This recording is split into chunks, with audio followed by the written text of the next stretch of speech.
사랑하는 영락교회 지체들에게 주 안에서 평화 인사를 전합니다. 오늘은 2024년 2월 9일 금요일입니다. 오늘의 묵상 본문은 창세기 7장 1절로 24절까지의 말씀입니다. 오늘 본문 말씀 7장 1절부터의 말씀은 이렇게 시작합니다. 여호와께서 노아에게 이르시되 너와 내 온 집은 방주로 들어가라. 이 세대에서 내가 내 앞에 의로움을 내가 보았음이니라. 홍수가 시작되는 노아의 홍수 얘기가 오늘 본문 7장의 말씀입니다. 너와 내 온 집은 방주로 들어가라. 주님의 심판의 시작이고 또 노아와 그의 가족에게는 구원의 시작이죠. 이것이 하나님의 심판과 마지막 때의 비밀입니다. 우리 지금 말세가 가까워왔다는 것이 여러 가지로 느껴지죠. 악이 흥황하는 시대입니다. 하지만 주님의 주시는 또 고난과 또 끝끝에 만나는 심판 가운데서 주님의 구원을 만나는 우리 모두가 되기를 주의 이름으로 축원합니다. 내가 내 앞에 의로움을 내가 보았음이니라. 보았다라는 말이 라이티라는 말인데, 라이티라는 말의 원형이 라라는 말이에요. 라라는 말이 이제 보았다라는 뜻도 되는데 인정하다라는 뜻으로도 이제 번역이 됩니다. 인정했다라는 것, 주님이 보시기에 의롭다라고 주님이 인정해 주셨다는 거죠. 칭의라고 그러죠. 신학적인 용어로 이신칭의, 믿음을 주님이 의로움으로 받아주셨다라고 하는 우리 개혁 신앙의 고백에 나오는 것처럼 이 주님이 뭐 절대적인 의로움이 노아에게 있겠어요? 노아가 주님 앞에서 정결한 마음을 가지고 자원하는 심령으로 마음의 중심의 진실로 주님 앞에 나아가고자 하는 사람이었다는 겁니다. 그래서 그 진실을 주님이 받아주시고 그것을 그의 의로움, 그 시대의 의로움으로 인정해 주셨다, 이런 말씀이죠. 2절에 너는 정결한 짐승은 암수 7씩 부정한 것은 암수 2씩을 내게로 데려오며, 내게로 데려오며 라는 건 이제 방주 안에 넣으라는 얘기죠. 그런데 정결한 짐승은 또 부정한 짐승은, 정결한이라는 거 우리 그 레위기 할 때 이제 많이 나왔던 순결한 무슨 제단, 정결한 음식 뭐 이렇게 날 때 많이 나왔던 것이죠. 타헤르라는 말인데, 뒤에 부정한이라는 말은 그 테호라로라는 말이, 로라는 게 부정어죠. 그래서 정결하지 않은, 이것도 타헤르가 원형입니다. 정결한 것과 정결하지 않은이라는 구별이죠. 정결한 것과 정결하지 않은 것이 무슨 차이가 있는 것일까요? 지금 주님이 다 만드셨는데 부정한 것은 그러면 드리지 마시지, 이번 기회에 그냥 멸해버리시지 왜 정결한 것과 부정한 것을 다 내게로 가지고 오라 이렇게 말씀하셨을까? 이 정결함과 부정함이라고 하는 것은 이 무슨 선악의 의미가 아니죠. 또 온전함과 불완전함의 의미도 아닙니다. 여기서 정결하다 부정하다라는 것은 우리 레위기에서 여러 번 나누었죠. 종교적인 관점에서 제사에 적합하냐 적합하지 않느냐, 제사용으로 구별됐느냐 구별되지 않느냐, 그 차이인 것이죠. 그래서 정결한 짐승은 암수 7씩, 부정한 것은 암수 2씩 내게로 데려오라. 선악의 의미, 윤리적인 의미, 정결함의 의미, 우리가 알고 있는 깨끗함 깨끗하지 않음, 위생적인 의미, 이런 것이 전혀 아니다라는 겁니다. 제사적인 관점에서 구별하는 그런 의미에서 정결함과 부정함이죠. 그래서 그 뒤에 나오는 정결한 짐승은 암수 7씩 그리고 부정한 것은 암수 2씩이라는 것을 놓고서 여러 해석이 있어요. 2씩이라는 것이 이제 세나임이라는 말인데, 세나임 두 번째 그러면 쉐나이, 그리고 두 번 기수와 서수로 할 때 2씩 할 때는 쉐나임이라는 게 맞습니다. 그런데 쉐나임도 그래요. 2씩 데려와라. 수컷 2마리, 암컷 2마리씩 데려와라. 이렇게 번역을 했는데, 암수 2를 데리고 와라. 그러니까 암컷 1마리, 수컷 1마리 데리고 와라. 이렇게 해석할 수도 있습니다. 암수 2씩 데려와라. 근데 위에 건 더 어려워요. 정결한 짐승은 암수 7씩 데려와라. 그러는데, 시바흐, 7이라는 숫자죠. 77 이렇게 두 번을 해놨습니다. 시바흐니까 암수 7씩 데려와라 이렇게 해석을 했는데, 사실은 49마리, 7이 7번씩 49마리 데려, 이렇게 해석할 수도 있습니다. 근데 문맥적으로 볼 때 49마리씩 데려오진 않았겠죠. 근데 왜 시바흐라고 썼을까? 그래서 암수 7씩이라고 했는데, 칼빈이나 이런 전통적인 그 종교개혁의 지도자들 가운데서는 이것이 암수 7씩이 아니라 암수 7마리다. 이렇게 해석을 했습니다.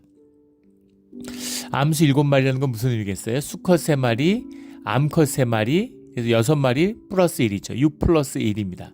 1, 7이라고 하는 것 7번째 성경에서는 주님의 것에 속하는 것이죠. 그래서 7번째는 주님께 드리는 제사의 헌물을 위해서 갖고 들어와라. 그런 의미고 번식을 위해서는 3마리가 짝을 이뤘다는 것이죠. 그렇게 본다면 앞에 왜 정결한과 부정한이 나왔는지를 알 수 있겠죠.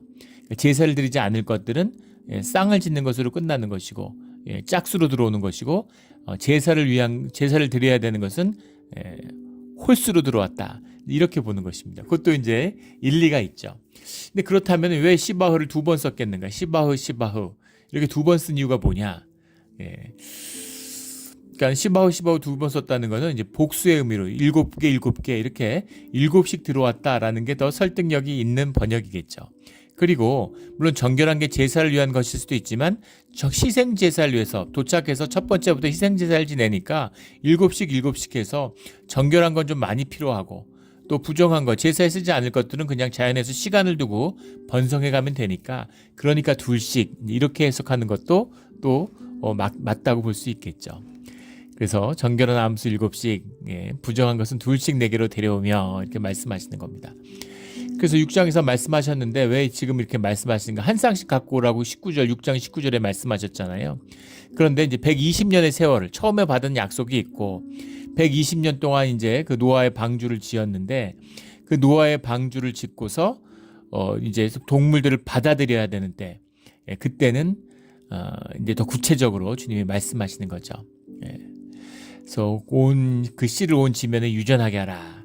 주님이 만드신 것을 다 패하는 것은 아니고 다시 노아와 함께 새로운 그런 어떤 생식의 기회를 주님이 번성의 기회를 주시는 거죠. 허락하시는 겁니다. 4절에 지금부터 7일이면 내가 40주야를 땅에 비를 내려 내가 지은 모든 생물을 지면에서 쓸어버리리라. 7일을 왜 주셨을까? 40이라고 하는 숫자는 대개 이제 땅을 상징하는 거죠. 4가 땅을 상징하고 10이 더해지기 때문에 40은 땅의 숫자의 완성입니다.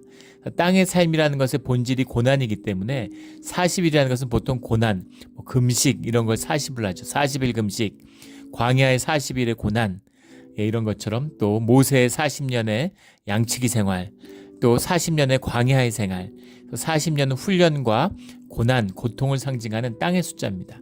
40주야를 땅에 비를 내려서 모든 생물을 지면에서 쓸어버리겠다 이렇게 말씀하시는 거죠. 그런데 왜 지금부터 7일인가 라는 거죠. 물론 동물들이 이렇게 들어오는 노아의 9절에 보면 암술이 2씩 노아에게 나와 방주로 들어갔으며 노아에게 다 찾아오는 거예요. 그 주님의 섭리 가운데 주님이 하시는 일이죠. 주님이 보내서 주님을 안에서 찾아오는 겁니다. 이게 주님의 뜻이고 주님의 구원을 이루어가는 방주를 이루어가는 방식이에요. 우리 교인들 보면 이제 교회가 이제 지난 7년간 아주 평화롭고 또 주님 안에서 말씀 가운데 성장하는 시간을 가졌습니다. 그러니까 영이 자라나는 거죠. 심령이 자라나고 믿음이 자라나는 시간입니다. 그러니까 이제 막 의욕이 생기고 전도하겠다 그러시고 아름다운 일이죠. 그런데 막 교회가 부흥했으면 사람들이 찾아왔으면 이런 마음들이 있으신 것 같아요. 그런데 교회가 성장하고 부흥하는 것은 주님의 뜻 가운데 이루어져야 됩니다. 주님이 보내주시는 주님의 사람, 주님의 공동체를 이루어가는 거예요. 보내주시지 않던 2씩 보내주시던 7씩 보내주시던 주님이 하시는 일입니다. 믿음으로 받으면 되는 거예요. 또 믿음으로 인내하고 기다리면 되는 것입니다. 우리 가운데 아름다운 공동체를 이루어내면 되는 거예요. 주님의 임재가 우리 가운데 함께 하면 되는 겁니다. 이것을 막 무슨 이벤트하고 막 종교의 행위죠. 사람 끌어모으려고 그러고 사람이 에너지가 있으니까 영이 있으니까 사람을 끌어모으면 사람이 사람을 당기죠. 눈덩이 굴러가는 것처럼 막 불어날 수 있어요. 근데 그것은 아무 의미도 없다는 것입니다. 미국에서 제일 큰 교단이 서던 베프티스트죠. 남침내 교단인데 공식적으로 1600만 명이라고 교인을 발표했는데 그걸 공식적으로 1300만으로 줄였습니다. 실제는 800만도 안 된다고 그러죠. 코로나가 뭐길래 그 1, 2년 겪었다고 해서 무슨 그렇게 큰 타격이 있어서 교회 문 1년 닫을 수도 있죠. 70년 동안 주님께 예배를 드리지 못하던 그런 이스라엘도 다시 예루살렘으로 돌아왔습니다. 주님이 하시는 일이죠. 그런데 뭐 1년 교회 문 닫았다고 교인이 절반이 줄어들어요. 그게 교인이었겠습니까? 그 믿음의 사람들이었겠습니까? 주님의 사람들, 주님의 때에 주님 안에서 주님이 주님의 공동체를 새롭게 구속하시는 겁니다. 구속의 은혜죠. 고난과 아픔이 있지만 그 가운데는 우리의 신앙이 새로워지며 주님의 교회가 세워지는 은혜가 함께하는 거예요. 그래서 절대로 사람 수에 연연해서는 안 됩니다. 재정에 연연해서는 안 돼요. 오직 믿음의 공동체, 진짜냐 아니냐, 오직 그 차이가 있는 것이죠. 주님의 때에 주님이 암수들을 어디서 모아요? 이걸 모아 오려고 하면 얘기가 되겠습니까? 주님이 정하신, 근데 그 암수를 둘씩 드려라 라고 노아에게 얘기하죠. 주님과의 동역자, 주님이 하시는 것이지만 주님의 동역자잖아요. 그래서 마치 노아가 하는 것처럼 말씀하시지만 우리 본문을 읽어보면 암수 둘씩 노아에게 나와, 노아에게 찾아오는 거예요. 둘씩 짝을 지어서. 주님의 뜻 가운데 구속됨을 받은, 구속의 역사 가운데 있는 생물들이 주님께 찾아오는 겁니다. 우리 믿음의 사람들이 함께 모여드는, 찾아드는 그런 아름다운 예배를 드리는 우리 몬트레이 영락교회가 되기를 주의 이름으로 축원합니다. 그런데 하나, 여기 4일, 지금부터 7일이면 나는 7일이라는 숫자가 단지 동물들이 찾아오는 날짜를 위해서 준비한 것일까? 그럴까요? 미리 주님이 찾아오게 하셔서 준비하고 있으면 되잖아요. 지금 또 노아의 방주에 들어왔는데 노아의 방주에 나중에 계산해 보면은 한 1년 넘게 있습니다. 한 370일 정도 되는 것으로 계산해 보면 나오는데 1년을 같이 있는데 사료는 어떻게 하며 거기 있는 육식동물들은 초식동물들 다 잡아먹지 않겠어요? 그 안에 어떻게 있었겠습니까? 이게 다 주님의 신비고 주님의 섭리 가운데 이루어지는 일이죠. 이것이 가능하냐 안 하냐를 인간적으로 현상적으로 따진다는 건 무의미한 것입니다. 그런데 그렇다면 주님의 뜻 가운데서 하루에 들어올 수도 있는 것인데 왜 7일을 주었겠느냐라는 거죠. 7일의 의미가 뭐였겠느냐. 그래서 전통적인 해석 가운데서는 왜 노아의 방주를 120년 걸쳐서 지었을까? 그 120년 동안 지어가는 그 안에서 아직도 주님의 심판을 멈출 수 있는, 심판을 돌이킬 수 있는 기회를 준 것이다. 이렇게 보는 것이죠. 또 120년 안에서도 구원의 사람들, 꼭 그런 생물들뿐만 아니라 주님의 구원을 받을 수 있는 사람들에게 초청하는 열려있는 시간이었을 것이다. 이렇게 보는 겁니다. 그리고 7일이라고 하는 것, 방주가 완성된 다음에 마지막 구원의 문, 구원의 기회를 열어준 것이 주님의 날 7일이었을 것이다. 이렇게 해석하는 것입니다. 근데 이 해석은 처음에 노아를만을 통해서 지상을 멸하시겠다고 이미 약속하고 말씀하셨잖아요. 근데 이 두 가지가 사실 공존할 수 있죠. 우리 계시록을 봐도 알 수 있잖아요. 주님의 심판이라는 것은 분명한 것입니다. 하지만 그것은 정해져 있는 것이에요. 심판은 언젠가 옵니다. 그런데 그것이 딜레이 되고 있죠. 왜 딜레이 되는가? 주님이 우리에게 구원의 기회, 더 많은 사람이 주님에서 복받고 구원받기를 주님이 기다리시는 거예요. 부모의 마음이죠. 그 욥기에 나오는 것처럼 니느웨에 가서 복음을 전파하길 꺼리잖아요. 저 사람들 구원받으면 어떡해. 그런데 주님은 주님 안에 더 많은 사람들이 돌아오고 구원받기를 기다리시는 거죠. 주님의 뜻이 그 가운데 있다는 겁니다. 심판의 뜻이 정해졌지만 또 심판 가운데에서도 주님이 그 뜻을 돌이켜 구원받기를 원하시는 그런 마음이 함께하고 있다라는 겁니다. 공의와 사랑이 공존하고 있는 주님의 은혜 가운데, 헤세드라는 말 안에도 공의가 들어있죠. 은혜지만 또 주님의 공의인 것이죠. 이 은혜의 때를 끝까지 열어주시는 주님의 은혜를 놓치지 않는 우리가 되기를 주의 이름으로 축원합니다. 아무리 어려운 때라도 은혜의 길이 열려 있는 것이죠. 5절에 노아가 여호와께서 자기에게 명하신 대로 다 준행하였더라. 순종하였다는 거죠. 이것만 봐도 노아가 구원받을 준비가 된 것이죠. 구원이라고 하는 것은 교리가 아닙니다. 구원이라고 하는 것은 우리의 생각도 아니고 신념도 아니에요. 우리의 몸의 삶입니다. 그 몸의 삶이라는 것은 주님의 말씀을 듣고 순종하는 데 있는 것이죠. 내 에고를 꺾고 주님의 뜻을 사는 것입니다. 다 준행하였더라 라고 하는 우리 주님 안에서 순종함으로 주님의 뜻과 함께하는 동행하는 우리 모두가 되기를 주의 이름으로 축원합니다. 7절에 노아는 아들들과 아내와 며느리들과 함께 홍수를 피하여 방주에 들어갔고, 그래서 아들 셋과 며느리 셋 그리고 부부해서 4쌍이 들어갔다라는 것을 볼 수 있죠. 이것만 봐도 앞에 나왔던 이 가인의 7대선 라멕에게서 나오는, 또 뒤에 나오는 하나님의 아들들이 사람의 딸들을 취했다고 하는 그런 중혼과 축첩이 아니라는 것을 볼 수 있죠. 그러니까 이들이 얼마나 주님의 뜻에 따라 경건히 살려고 했던 사람들인가라는 걸 보게 됩니다. 이슬람들은 4명의 부인까지를 허용하죠. 그 전에는 제한이 없다가 이제는 법으로 4명까지 제한을 두는데, 아프리카 같은데 무슨 부족 왕 중에서는 와이프가 160명인 사람도 있고, 지금도 자식이 1000명 가까이 되고 그러는 거 무슨 해외 토픽 같은데 나오잖아요.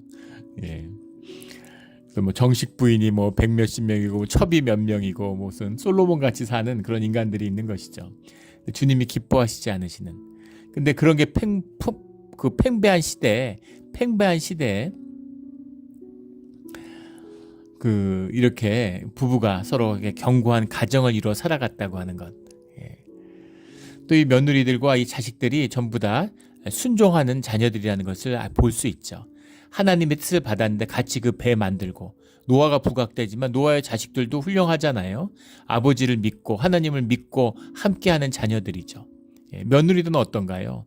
우린 여기 남았으면 시댁과 함께, 시집과 함께 그 집에 들어가서 친정 식구들은 다 어떡합니까? 그런데 하나님의 뜻과 다 함께하는 사람들이었다는 겁니다. 믿음에 순종하는 순종의 자녀들이었다라는 사실, 이게 결코 쉽지 않은 일이라는 것을 우리가 볼 수 있죠. 믿음의 사람들이 주님의 구원을 받았다라는 그 의미죠.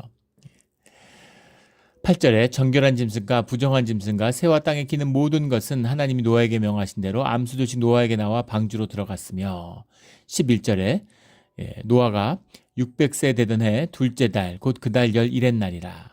600세인데 주님의 역사를 위해 새로운 노아의 이 모험을 시작한다는 게 쉬운 일이 아니었겠죠. 배에서 1년 지낸다는 게 보통 일이었겠습니까? 600세라는 것도 놀랍지만, 그날에 큰 기품의 샘들이 터지며 하늘의 창문이 열려 홍수가 났는데, 우리 창세기 1장 얘기할 때 나누었지만 유대인들의 전통적인 세계관 가운데서는 궁창이라는 게 있고 물이라는 게 원래 있었는데, 그것을 궁창 위의 물과 궁창 아래의 물로 나누었다는 겁니다.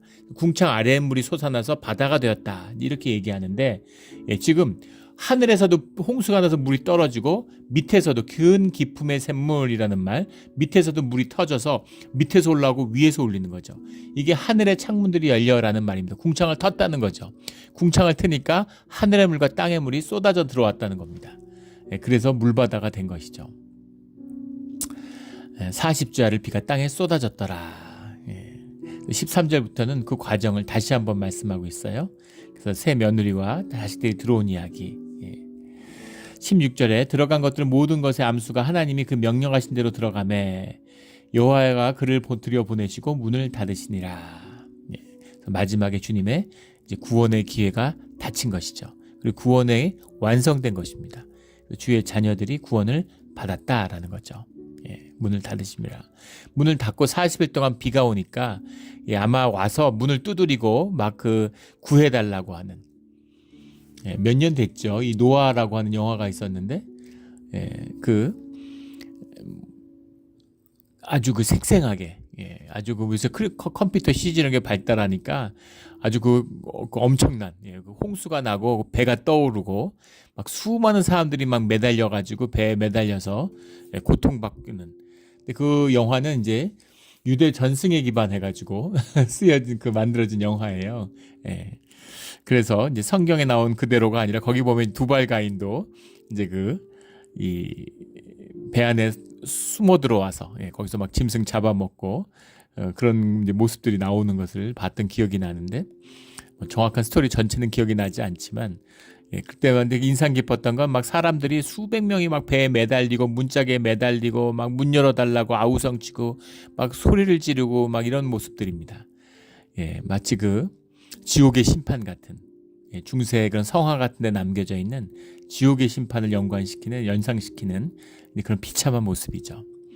그런 생생하게 시각적으로 볼 수 있는 영화로 만든 그런 거를 봤던 기억이 납니다. 문이 닫히고 홍수가 시작되고 심판이 시작된 것이죠. 17절에 물이 많아져서 방주가 땅에서 떠올랐고, 방주는 배로 만든 건 아니라고 그랬죠. 크게 보면 나무 상자 같은 거예요. 근데 그것이 떠오른 것이죠. 물이 하도 많아지니까. 그래서 방주가 물에 뜨니까 당연히 나무로 만들었으니까 떠다녔겠죠. 19절에 물이 땅에 더욱 넘침에 천하의 높은 산이 다 잠겼더니 모든 산 위로 넘었다는 겁니다. 20절에 물이 불어서 15규빗이나 오르니 산들이 잠긴지라. 물이 불어서 15규빗이 올랐다는 게 뭘 기준으로 어떻게 물이 15규빗이 올랐다는 것일까? 15규빗이면 한 7m 가까이 되는 거죠. 한 규빗이 50cm가 좀 안 되니까 45, 6cm 정도 되니까 한 6.84m니까 19절과 20절을 연결 지어보면 모든 산 중에 제일 높은 에베레스트 산을 뛰어넘는, 그거보다 7m 물이 더 찼다. 모든 것 중에 다 잠기고 그 위에 7m가 찼다. 이렇게 이해할 수 있겠죠.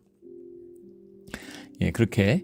근데 뭐 규빗이라든가 그런 질문하는 분이 간혹 있어요. 이 규빗이라든가 뭐 날수라든가 뒤에 가면 그 다음 말씀에도 8장에도 나오지만 뭐 첫째 달, 여섯째 달 이런 것들, 뭐 600일의 기준이 도대체 뭐냐? 기준이 뭘까요? 규빗의 기준이 뭘까요? 이것이 지금 모세오경이라는 걸 읽고 계시는 거죠. 이게 무슨 연대기가, 성경은 연대기가 아니고 무슨 다큐멘터리도 아닙니다. 그리고 이 시대에 누가 노아가 기록한 게 아니죠.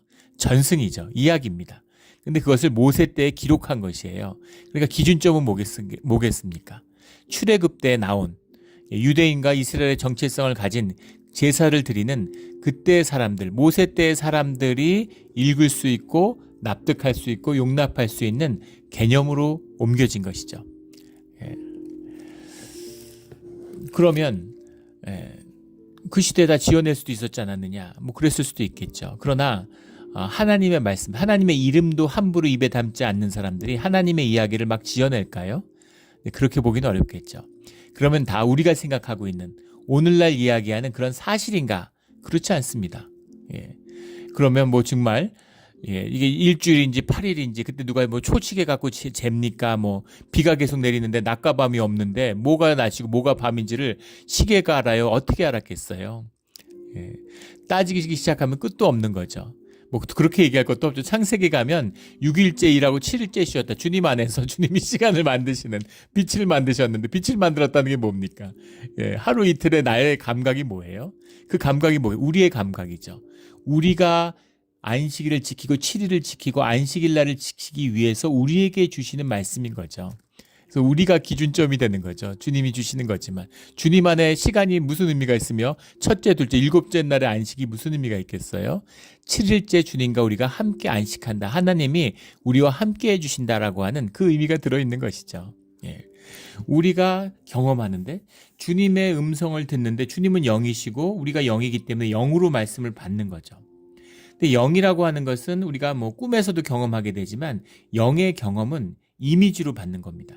그러나 주님의 뜻이 우리에게 전해지고 우리가 그 뜻을 전할 때는 말씀으로 전하죠. 말씀으로 전한다는 의미는 뭐예요? 개념입니다. 개념. 개념으로서 우리가 세상을 인식하고 세상을 이해해요. 인간이 세상을 받아들이고 공유하는 방식이죠. 그래서 그 개념화된 그 유대인의 개념, 모세 때의 유대인의 개념, 그 개념 가운데 담겨있는 유대인의 문화, 전통, 의식 이런 걸 통해서 주님의 뜻이 전해진 것이죠. 그래서 중요한 것은 무엇이냐면 주님이 그 말씀을 통해 전하는 주님의 뜻이 무엇인가, 그 구속의 의미가 무엇인가를 오늘날 우리가 마음에 새기는 것입니다. 그 Preaching and Preachers라고 하는 유명한 책이 있죠. 그 웨일즈 영국의 그 부흥 운동이 일어났을 때 이제 그런 분위기를 담고 있는 아주 중요한 책입니다. 근데 거기 보면 이제 뭐 19세기에 쓰여진 책이긴 하지만 20세기 초반에 쓰여질 수도 있게 정확한 시간은 모르겠어요. 그런데 그 책에서 기억에 남는 것이 현대 설교자들은 한 손에는 성경을, 한 손에는 신문을 들고 있어야 된다. 그렇게 얘기합니다. 100년 전 얘기니까 요즘은 신문 들고 있는 사람 없겠죠. 예. 근데 그게 무슨 얘기예요? 예. 주님의 말씀을 시대의 텍스트 안에, 컨텍스트 안에 담아야 된다는 얘기죠. 그릇과 내용물의 이야기입니다. 예. 그래서 이걸 이제 두 가지 양극단이 있죠. 성경을 문자적으로 이해해가지고, 뭐 창세기를 해봤더니 무슨 지구의 역사는 6,000년이다 이런 터무니없는 소리 하는 분들도 있고, 또 반대로 이게 무슨 말도 안 되는 소리냐, 뭐 처녀가 애를 낳을 수 있냐 없냐, 뭐 노아의 홍수가 있었네 없었네 이런 얘기를 갖고서 또 뭐 다투고 시험에 드는 양극단이죠. 양극단 다 말도 안 되는 얘기입니다. 그러나 흥미로운 것은 뭐냐면 홍수의 이야기, 홍수의 전설이 지구의 어디나 동서고금을 막론하고 어느 지역에 가거나 다 홍수 신화가 있어요. 인도에도 있고 중국에도 있고 뭐 남미에도 있고 어디나 다 홍수 신화가 있습니다. 물론 인류학자들은 이 빙하기가 지난 다음에 땅들이 이제 녹아내리면서 따뜻해지면서 물이 차올랐죠. 그래서 동남아 같은 데 있는 순다랜드라고 그러잖아요. 그래서 그 시절에 구석기 시대 이럴 때는 이제 인도네시아에서 한국까지 한반도까지 걸어서 올라올 수 있었죠. 다 바다로 연결돼 있었으니까. 그래서 지금도 예전에 뭐 김해 이런 지역에서 무덤이 발굴되는데 코케시안이 나오는 거예요. 그래서 이것이 어떻게 왜 신라의 유적 같은 데서 코케시안 유적이 나오느냐. 그리고 지금도 우리 문화 속에 서양인의 그게 들어있죠. 코케시안이. 그래서 처음에는 당연히 중앙아시아를 타고서 기마민족으로 왔을 것이다 이렇게 추측했는데 유전자 분석을 해보니까 동남아에서 왔다는 걸 알게 됐죠. 동남아에서 어떻게 왔을까 구석기 시대에. 걸어서 온 거죠. 다 육지로 연결되어 있으니까. 그래서 그것이 다 잠기는, 육지의 많은 부분들이 물에 잠기는 이제 그런 경험을 온 인류가 했기 때문에 그래서 홍수에 대한 기억이 인류의 무의식 가운데 각인돼 있다. 홍수의 또 설화들이 전해져 내려오는 것이다. 뭐 이렇게 해석하기도 합니다. 근데 무엇이었든 간에 홍수가 있었다는 건 분명해요. 대홍수가. 그래서 이것을 또 뭐 부분적인 홍수였을 것이다. 온 지구가 다 잠기는 적은 없었고, 그래서 큰 홍수가 있었고, 그런 빙하기 말기의 경험 같은 것이 이제 성경의 홍수 신화로 나온 것이다. 뭐 이렇게 그럴듯한 해석을 하는 거죠. 우리가 이해하기 쉬운. 우리가 이해하고 안 하고는 별로 중요한 게 아닙니다. 중요한 것은 이 홍수의 이야기에 담겨 있는 주님의 구원의 이야기죠. 이것은 우리가 앞으로 경험하게 될 계시록에서 주님이 말씀하시는 마지막 심판에 대한 원형적인 이야기입니다. 그래서 이 방주가 의미하는 것은 오늘날 우리의 믿음의 공동체, 또 방주 안에 드리는 주님의 부르심을 받은 이 구원받는 생명체에 대한 모습을 원형적으로 표상하고 있는 것이죠. 그래서 이것이 교회고 이것이 구원입니다. 23절에 보면 오직 노아와 그와 함께 방주에 있던 자들만 남았더라. 이 의미입니다. 베드로전서 3장에 보면 이 의미를 세례의 의미로 이해하죠. 마치 홍해 바다를 건넌 걸 바울이 세례에 비유하는 것처럼 베드로는 이 노아의 사건도 이 노아에 차올랐던 물도 사실은 우리가 우리의 생명을 건너뛰어서 영생으로 들어가는 주님을 만나서 주님의 영생 가운데 함께하는 그런 구원의 세례다. 세례라는 것이 이런 의미다 라고 이 홍수를 이해합니다. 이 말씀이 맞는 말씀이죠. 그래서 우리가 목숨을 걸고 나름 목숨을 다 건 거잖아요. 600세가 돼서 방주를 타는 게 쉬운 일이었겠습니까? 그러나 어차피 다 죽어요, 사람은. 방주를 타도 죽고 타지 않아도 죽습니다. 그러나 방주를 탔다고 하는 것의 의미, 하나님을 믿는 사람도 육신의 죽음을 맞이합니다. 믿지 않는 사람도 물론 이유도 모르고 죽죠. 그러나 하나님의 구속을 받은 사람은 주님 안에서 영생 안에 들어갔다는 겁니다. 영은 죽지 않죠. 육이 죽는 것이지. 새로운 육을 입으면 영은 살아나요. 그 영생 가운데 주님의 구원을 받은 이 사건, 이것이 이 홍수의 사건이다. 심판과 구원이 함께하는 것이죠. 고난과 기쁨이 함께하는 겁니다. 박해와 구원이 함께하는 것이죠. 깊은 숨어있는 주님의 구원의 뜻, 사랑의 뜻, 은혜의 뜻이 들어있어요. 왜 나였을까? 나도 부족한 게 많은데 왜 나를 의롭다 해주셨을까? 왜 나를 불러주셨을까? 나중에 천국에 가서 주님을 만나면 알 수 있겠죠. 그러나 그 고백조차도 어찌 보면 교만이겠죠. 왜 나만 살려주셨습니까? 누가 그럴 수 있습니까? 정말 나를 살려주셨군요 라고 하는, 왜 나를 살려주셨는지 알 수 없지만, 자격이 없지만 주님이 나를 구해주셨군요. 이것이 십자가 앞에 서 있는 우리의 고백이죠. 이 구원받은 자, 구원을 약속받은 자의 이 은혜를 결코 놓치지 않는 우리의 믿음의 생활이 되기를, 인내의 생활이 되기를, 순종의 생활이 되기를, 삶의 진실의 순간이 되기를 예수 그리스도 이름으로 축원합니다. 아멘. 기도드리겠습니다. 하나님 아버지 감사합니다. 홍수의 심판이 비극적이고 비참한 모습으로 비춰졌겠지만 이것이 노아와 그의 가족들에게는 은혜고 희망이고 새로운 출발이 되었음을 제가 봅니다. 주님, 세상 가운데 악이 일어나고 세상 가운데 끝없는 재난이 이어지고 있습니다. 그러나 너희 시대에 평안함이 있을 것이라고 하는 주님의 약속처럼 우리가 주님을 믿고 주님의 길을 갈 때 우리의 세대 가운데 주님의 구원과 지혜의 지식이 풍성하며 주님을 믿고 경외하는 것이 우리의 보배가 되는 그런 삶의 길로 끝까지 붙들고 인도하여 주시옵소서. 주님께 다시 한번 감사드리며 예수 그리스도 이름으로 감사하며 기도드렸습니다. 아멘.